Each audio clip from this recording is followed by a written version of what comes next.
Hello everyone, welcome to my channel Positive Vibes. আপোনালোকৰ ভাল নিশ্চয়। আজি মই আপোনালৈ পুনৰ এটা মাছৰ ৰেচিপি লৈ আহিছো। ৰেচিপিটো মই খৰিচাৰে বনাইছো। গতিকে দেৰি নকৰি ৰেচিপিটো আৰম্ভ কৰিছো। চাওঁ আহকচোন কেনেকৈ বনালো। ৰেচিপিটোৰ বাবে মই লৈছো নহৰুৰ পৰিমাণ সৰহকৈ লৈছো। জলকীয়া 3টা, খৰিচা, মান ধনিয়াৰ পাত, মিডিয়াম সাইজৰ পিয়াজ 2টা, মাছখিনি ভালদৰে ধুই এনেকৈ পাছি লৈছো। নিমখ প্ৰথমতে মই নহৰুখিনি গুচাই লৈছো। নহৰু আদাখিনি গুচাই মই এইখিনি থেতেলিয়াই লম। এয়া নহৰু আদা থেতেলিয়া হৈ গ'ল। তাৰ পিছতে মই পিয়াজখিনি মিহি মিহিকৈ কাটি লৈছো। ইয়াৰ এটা পেষ্ট বনাব লাগিব। পেষ্ট ৰেডি কৰাৰ পিছত মই মাছ দুটুকুৰ ব্যৱহাৰ কৰিছো। আপোনালোকে নিজৰ ইচ্ছা অনুসৰি ল'ব। এইটো এটা বইল ৰেচিপি। সেইবাবে মই মাছ 2 পিচ লৈ ইয়াত নিমখ মিহলাইছো আৰু ইতিমধ্যে পেষ্ট কৰি ৰখা পিয়াজখিনি দিছো। ইয়াতে মই অলৰেডি বটি লোৱা আদা নহৰুখিনি দিম। এই আদা নহৰুৰ পেষ্টখিনি ইয়াতে দি লৈছো। এচামুচ হালধি দিছো আৰু এতিয়া এই গোটেইখিনি ভালদৰে মই মিলাই আধা ঘণ্টামান থৈ দিম।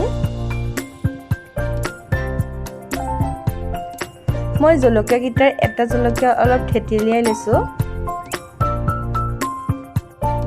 এতিয়া গেছটো অন কৰি পেন এখন গৰম কৰিছো আৰু পানী দিছো। পানী মই মিক্সি গ্ৰাইণ্ডাৰ জাৰটো অখালি পেলাই দি দিছো। লগতে দিছো মই থেতেলিয়াই লোৱা জলকীয়াটো, অলপ নিমখ। এতিয়া পানীখিনিত মই অলৰেডি হালধি মিহলাই থোৱা মাছখিনি দি দিছো আৰু এইখিনি এতিয়া মই উতলাম।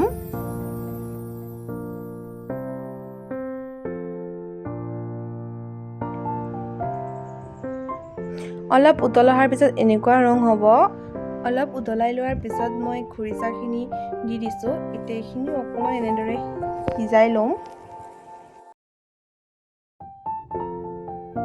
এতিয়া এইখিনি ভালদৰে উতলিবৰ বাবে মই গেছটো সিম কৰি ঢাকোন এখন মাৰি থৈছো আৰু মাজে মাজে ঢাকোন খুলি মই লৰাই দিছো যাতে ধৰি নাযায়।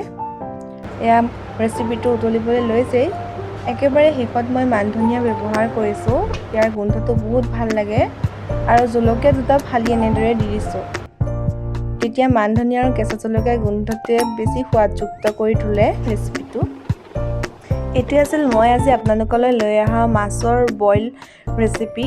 খাবলৈ বহুত টেষ্টি হয়। আপোনালোকে ঘৰত ট্ৰাই কৰি চাবচোন আৰু বনাবলৈ ইজি, কম সময় লাগে। ৰেচিপিটো চাই আপোনালোকে কেনেকুৱা পালে কমেণ্টত জনাবচোন আৰু লগতে লাইক আৰু সাবস্ক্ৰাইব কৰিবলৈ নাপাহৰিব।